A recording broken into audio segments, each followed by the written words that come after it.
Comment être un hypersensible apaisé? Pour répondre à cette question, je suis ravie d'accueillir Géraldine Prévost-Gigant. Bonjour Géraldine. Bonjour Maud.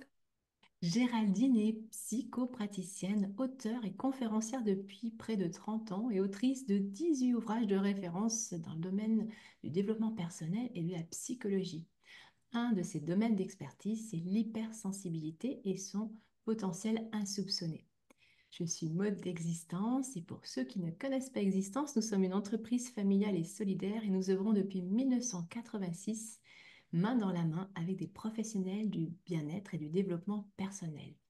Alors si vous avez envie de vivre des stages d'épanouissement personnel et de bien-être, vous êtes au bon endroit car Existence, c'est une multitude de stages et vous saurez trouver le stage qui vous correspond.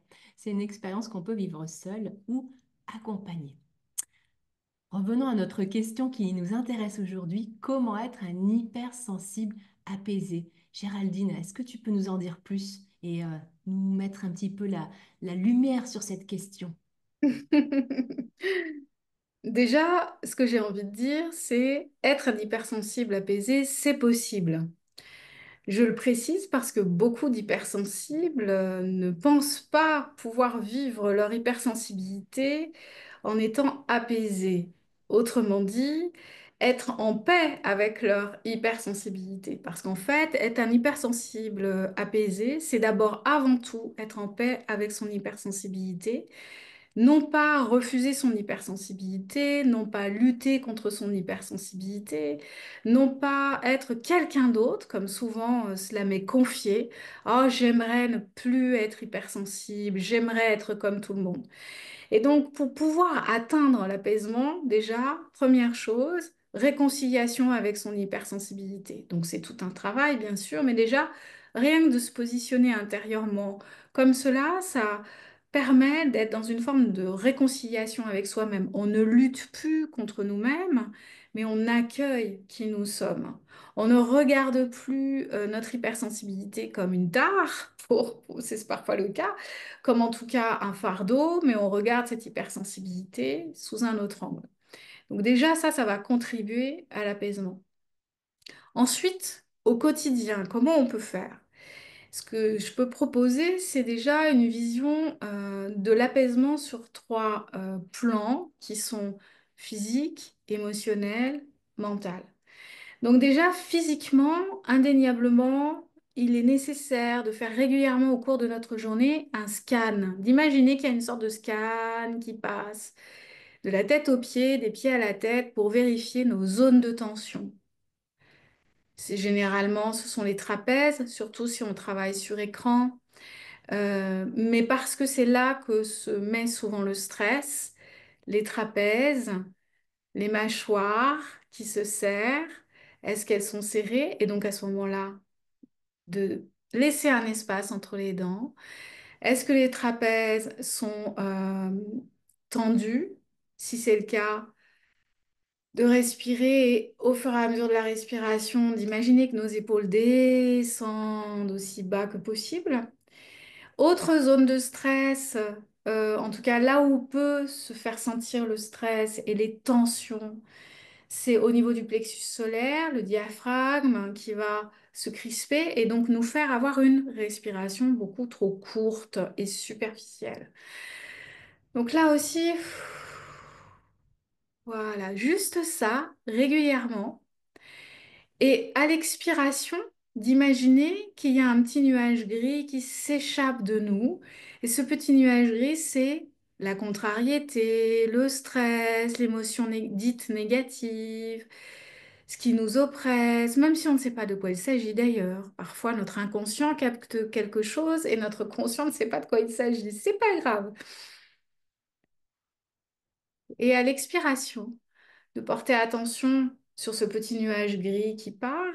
Et à l'inspiration, on peut refaire une autre expiration. À l'inspiration, d'imaginer des paillettes d'or qui viennent se diffuser dans tout notre corps, des jolies paillettes de réconfort, de lumière. Et à ce moment-là, le plexus va commencer à se relâcher. On peut aussi poser la main sur le plexus pour apporter de la chaleur et inviter notre corps à se détendre. Et puis le scan peut continuer et repérer si nous avons les jambes contractées, euh, euh, des mouvements nerveux pour certaines personnes dans les pieds, les jambes. Et donc là, de poser les deux pieds sur le sol, de sentir les points de contact. Juste ça, si on fait ça tous les jours, ça mène à une forme d'apaisement. Certes ponctuel, mais une goutte d'apaisement plus une goutte d'apaisement crée un océan d'apaisement pour plus tard. Émotionnellement, même chose. On scanne. J'en suis où de mes émotions? Est-ce que c'est de la peur, de la tristesse, de la colère, de l'énervement, de l'appréhension, du trac, de l'excitation, de la joie, de l'amour, peu importe. De nommer cette émotion. Et si c'est une émotion difficile à vivre, ne jamais oublier que tout est temporaire. Ça va passer. Et ne pas avoir peur de l'intensité, typique de l'hypersensibilité. Plus on a peur de l'intensité, plus intense cela va être. Mais si on n'a pas peur de notre intensité, eh bien ça va se réguler. Et là, on peut refaire cette respiration. Des paillettes d'or et d'imaginer que la peur, la tristesse ou la colère s'échappent sous forme de petits nuages gris. C'est un peu comme une trousse de secours, ce que je propose là, parce qu'ensuite, quand on aura le temps, on peut regarder les causes de ces émotions. Qu'est-ce qui se passe? Pourquoi ça se déclenche comme ça? À quel moment? Est-ce que c'est souvent les mêmes situations, etc. Puis, au niveau mental, de regarder quel est le rythme de nos pensées. S'il y en a beaucoup, généralement pour les hypersensibles, il y en a beaucoup. Et si c'est focus sur certains sujets. Et c'est normal parce que les hypersensibles, neurologiquement, ont moins de filtres.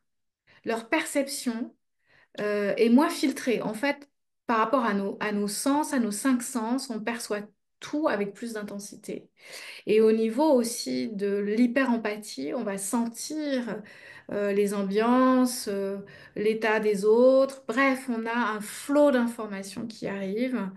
Euh, et ensuite, on va d'instinct utiliser notre mental pour essayer de donner du sens, de comprendre pourquoi on a ressenti ça, même si consciemment on ne sait pas ce qu'on a ressenti. Bref, ça cogite, ça cogite, ça cogite.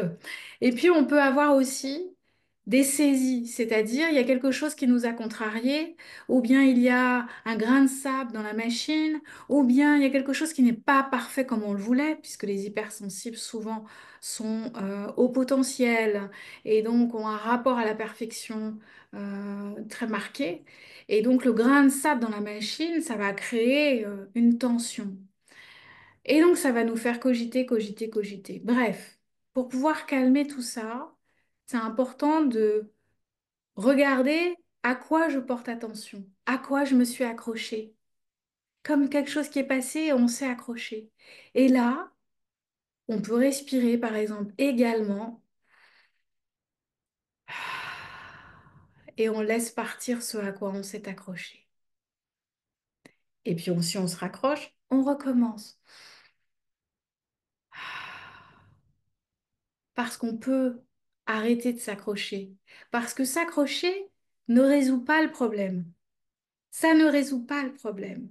En revanche, d'arrêter de s'accrocher va nous permettre de revenir à l'intérieur de nous-mêmes, dans un espace à peu près calme, ou en tout cas en connexion avec soi, de reconnecter au corps, donc de nous faire prendre de la distance. Et c'est dans cette distance-là que nous allons pouvoir regarder la situation avec beaucoup plus d'objectivité et de calme. Et là, uniquement à ce moment-là, de trouver les situations adéquates à ce qui nous arrive. Ce sont là les trois piliers, corps, émotion, mental, où nous pouvons travailler sur la crispation, la détente. Et si on fait cet exercice régulièrement, nous allons pouvoir planter les graines de l'apaisement intérieur et apprendre à devenir un hypersensible apaisé. Hmm. Merci Géraldine, planter les graines, j'adore pour pouvoir voilà, vivre cette hypersensibilité de façon apaisée. Ouais, c'est vraiment des beaux, voilà, des beaux alliés là, à se saisir là dans l'instant hein, et à mettre en œuvre régulièrement comme tu précises. Hein. Ouais. Oui, oui, oui, c'est très important et bien souvent, c'est simple. Ça, c'est important de ne pas oublier que ce sont les exercices les plus simples qui sont les plus puissants au quotidien pour nous. Hmm, hmm. Merci infiniment, Géraldine. Donc voilà, comment vous apaiser si vous êtes hypersensible? Eh bien, goûtez voilà la proposition là, que Géraldine vient de nous faire. Et je rappelle l'intitulé de ton stage, hypersensibilité et émotion, un voyage vers la maîtrise émotionnelle et l'épanouissement de soi. Merci infiniment, Géraldine. Au plaisir. Merci Maude, à bientôt. Au revoir. Au revoir. Transformez votre vie dès aujourd'hui. Réservez vos activités d'épanouissement personnel sur existence.fr et commencez votre voyage vers le bien-être.